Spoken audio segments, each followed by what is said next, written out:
Hey guys, so we're back in the dyno room, and we've got the ZH2 back here. We've got a number of parts that we're going to try on it. We've got the stage 1 to 4 supercharger gears that we are going to fit to the bike, and we've got a Turbosmart block valve that we're going to fit up as well. It's been a crazy time at the moment in the world for everyone, and we're no different. We're super grateful to all our customers that have been buying our products. We've been shipping out all over the world. It's because of the way things are at the moment, it's taken a lot longer to get some of the parts that we needed from other suppliers. With the ECU flashing, there's a number of companies that are working on it, but no one's actually released their software yet. No one's actually cracked into the ECU as far as we know.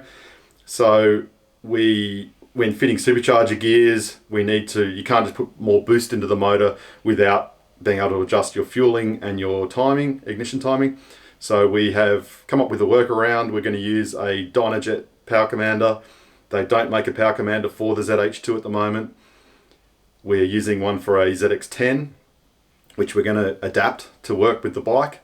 We also have a secondary fuel module and a ignition module, which we are also going to fit. First of all though, we're going to fit a Turbosmart blow-off valve to the bike. It's a vent to atmosphere style blow-off valve, as opposed to the standard return type system, which vents back into the ram tube. It's a louder, more compact blow-off valve. And let's be honest, what's the point of having a boosted bike without having the whoosh noises? So we'll start off by doing that, and then we'll give you a bit of a listen to how it all sounds, and then we'll continue on from there. This is the Turbosmart blow-off valve. It's the same as the one for the H2. The only difference being the size of the blanking cap that we supply with it. This is a bit smaller than the one on the H2. That's the vent to atmosphere style of valve, and comes with a fresh gasket for it. We also have the supercharger gears. This combination of these gives us the stage 1 to 4, which is from 5% overdrive to 18% overdrive. So we will do that in stages and test each one as we go, see what sort of increase we get. Alright, let's start by pulling the bike apart so we can get that valve fitted.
So you can see the blow-off valves in there now.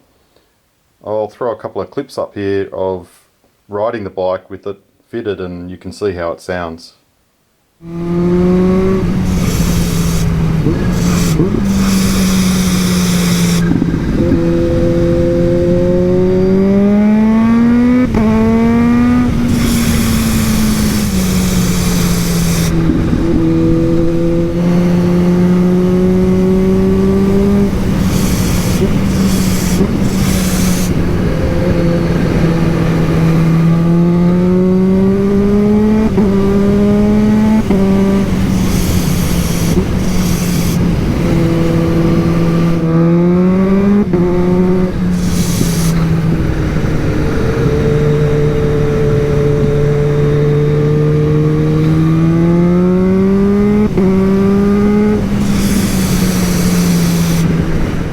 Thing we're going to do is flow test the injectors. The injectors are a different size to the H2. They are a smaller injector. I know that the upper injectors are about 50% smaller than a H2 injector, and I'm about to flow test the lower injectors. That will determine how we adjust the fueling on the bike.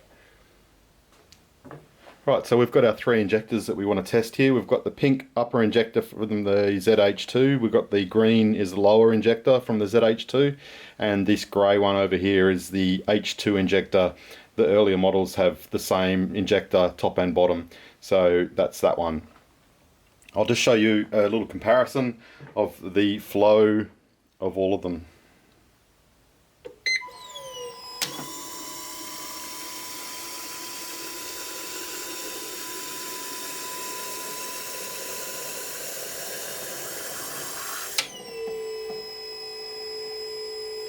So that was 100% flow at 50 psi of fuel pressure for 10 seconds. So if we calculate that out, the pink injector has 420 cc's of maximum flow.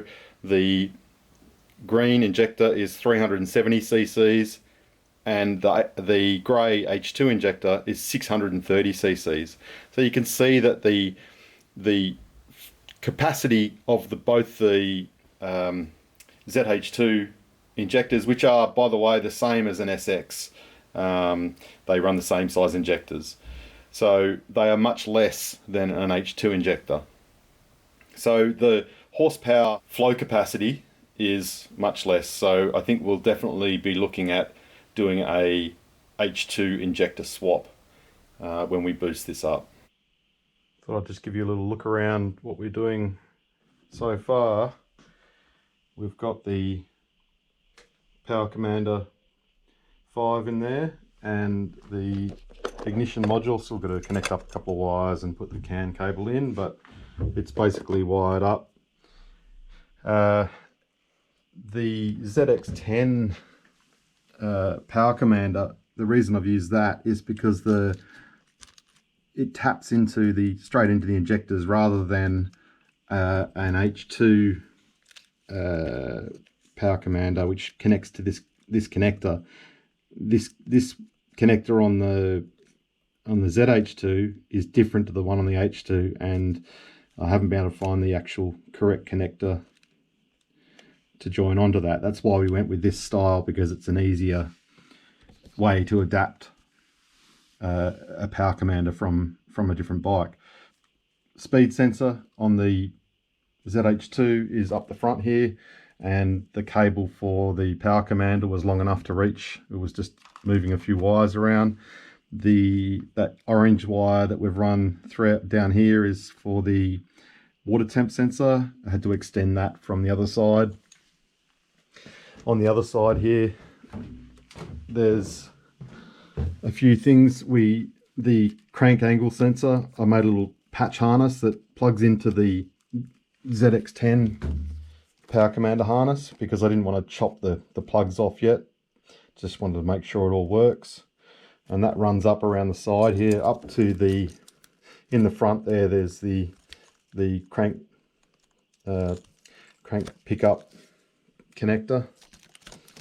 I had to extend the TPS wire. Normally on the ZX10, the ECU's in the rear, and it has a grey wire, this grey wire that just taps into the TPS at the ECU. Because the ECU is in the front on the ZX, on the ZH2, I had to extend that wire to run up and tap into the TPS signal straight off the throttle body. I've also put the a set of the grey H2 injectors in the bottom there. So remember we had the green ones in there, which are quite a bit smaller. So at least with this, it gives us the scope to add fuel and make sure we don't run out of fuel, especially if we decide to tune it on E85. And also the ignition module all plugged in to the H2 as it should. The only wire different is that is an earth wire that needs to be connected. I can probably connect it straight onto the engine there. Other than that, it was just a plug-in fit. I haven't fitted the secondary fuel module as yet. I'm just going to see how we go with the primary injectors, adjusting the primary injectors, and then if we need to, we can change the secondaries. It's been a few days. We've got the bike back together now. As you can see, it is mostly together. It's enough for a dyno run, and we put a oxygen sensor bung in the exhaust there, so we don't have the big tubes hanging out the back end of it. I've also got the OBD reader working in the for the dyno, so we can actually get a lot of the data that we need out of the bike, stream it straight from the bike's ECU, which has been very handy. It's very telling the way Kawasaki are limiting the bike. I don't know if you can see this, but so I've just done a run on the dyno, and you can see the power. I've had to adjust the fueling to get back to similar where it was because of the bigger injectors. So I've got the Powercommander all working, and it works fine. I've adjusted the fueling, but I've just done a run, and you can see this line here that runs down like that. That's the ignition timing table, or the ignition timing curve. So you can see at 10,000 revs, it just nosedives. So I'm actually going to add a couple of degrees of timing and see if we can pick up at the top end here. And yeah, we'll give it a run and see what it does.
Actually a pretty decent pickup for adding a couple of degrees of timing. This bottom line here is the actual throttle opening, so you can see at just over 10,000 revs it starts to close the throttle.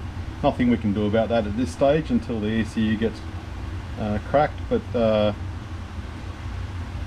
we'll persevere with some gears and see if we can bring the power up through, through the mid-range by upping the boost and then obviously adjusting the fuel and timing to suit. Alright, so we will start by putting, I think we're going to start by putting stage 2 gears in. Stage 1's 5% overdrive, stage 2 is 9%. We'll be able to work out what a stage 1 would be by, you know, going somewhere between that and stage 2. I've got to pull a fair bit apart to get the gears in, so I don't want to have to do it too many times. So let's put stage 2 in there and see how we go.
As you can see,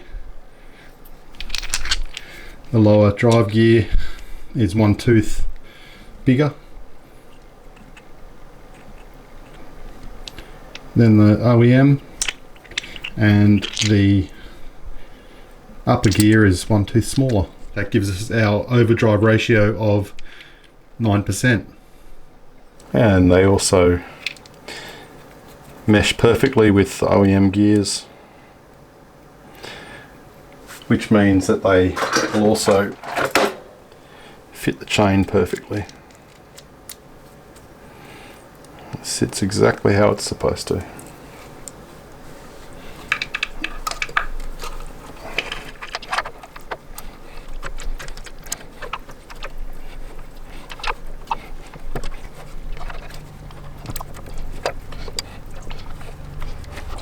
You'll notice that the lower gear doesn't have this step in it.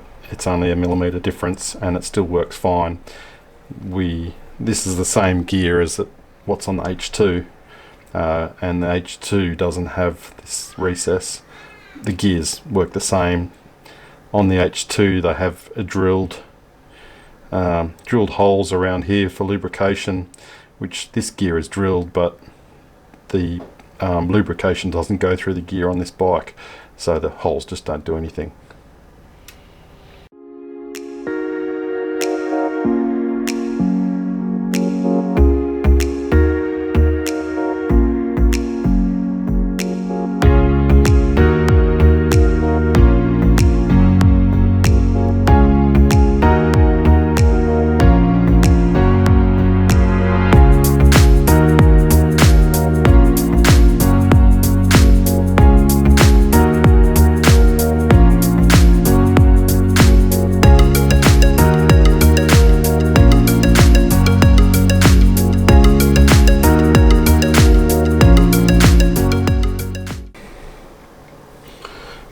We've pushed this back in so that this little wire here locks into a groove, and that is the position it needs to be in to insert the tensioner.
pretty good gain. We've got,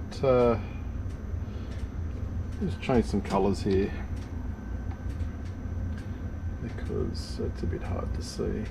Alright, so I've just changed some colours here, and so it's a bit easier to see. So this is 175.3 was our previous best run with the added timing up top, and look at the power, it has gone up just about exactly 9%. So being mechanically driven, the gears, the supercharger I mean, it's very easy to predict how much horsepower increase you'll get, because 9% overdrive means 9% more. Now we should change over to stage 3. Let's do it all again. So this time we're only replacing the upper gear. We're putting a 23 tooth in place of the 24 tooth. So this takes it from a stage 2 with the 22 with the 24 tooth to a stage 3 with the 23 tooth.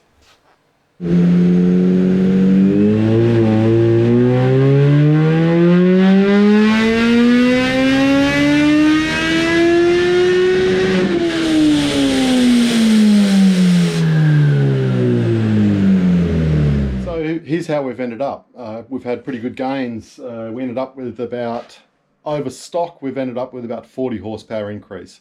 Remember that the bike is still restricted in the throttle and everything, so the ECU, we still haven't flashed the ECU, but with these changes we're able to do with the Powercommander, and obviously with the upgraded gears, yeah, we've got some pretty good gains. So here's a bit of a look. I'm just going to recap a bit of where we started. So originally when we first dynoed the bike, we made 163 horsepower. That was completely stock with no muffler or anything. Then we put the aftermarket muffler on. I haven't got the graph on there, but we picked that up to 168 horsepower. And then since fitting the Powercommander and the ignition module, the first thing I tried was to just give it a couple of degrees of timing just up the top, because I could tell Kawasaki is killing the timing up top just to limit the power and restrict the bike. So I gave it a couple of degrees of timing, and it really liked it. It picked up and went to 176 horsepower, and as you can see, this is the boost line down here, and the boost is still the same. We're still got the same gears and everything at that stage. Then we went to the stage 2 gears, and we picked up a bit of boost. So we've at peak 14.5 pounds with the stock gears, and then we've picked that up to about just under 18 pounds with stage 2. And then we went on to the stage 3 gears, and we are up to about 19 pounds peak. That's not where it's making the peak power, but if the throttle was open all the way, then yes, it would be making the peak power right at the top there. But it's making it back here at about 10.5, 10.7 is where it's now making peak power. One thing that I found is that it's really affected by inlet charge temperature. If the inlet charge temperature is too high, it just doesn't get a clean run, and the power drops off up top. So we're going to leave it there. I want to fit the intercooler next before I go to the stage 4 gears, because we're starting to see intake charge temperatures getting up above what I want to see, and it starts to affect the performance of the bike. So there's no use beating on it any harder, you know, until we get the intercooler fitted and sorted out. So that's going to be the next video. Thanks for watching. Don't forget to like and subscribe and share the video and all those things, and then yeah, we'll see you next time. Thanks a lot.